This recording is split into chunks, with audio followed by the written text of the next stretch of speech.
It's a real honor to be here at the grave here of General Paxton and remember he and my most noble husband, General Jackson.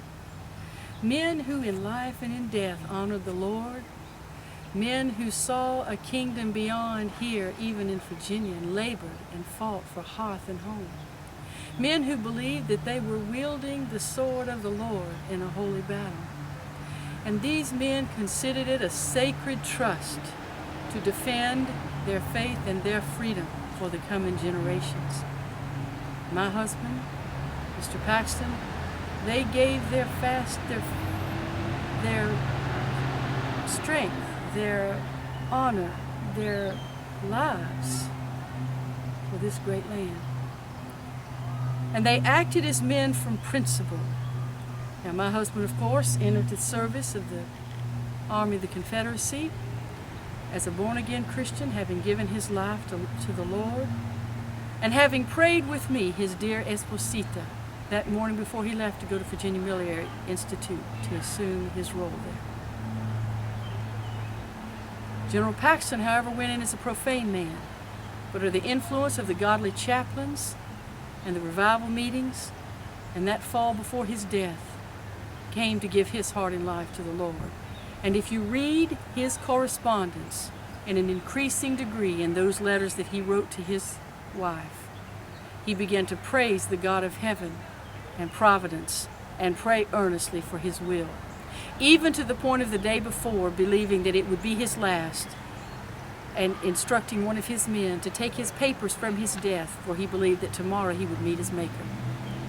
So I, as Mrs. Jackson, am delighted that I can commend both the lives of these great men to you, this audience, on this day as we remember General Stonewall Jackson. And may you remember, too, that day when the battle for what he believed to be his great state looked as if it was going over to the Federals. But he showed up with his men and all of his vigor and all of his bravery, and leading the charge with great, great courage, he turned the day. General B stood by, saw him there on his horse, and said, "There stands Jackson like a stone wall. Rally behind the Virginian." The day was ours.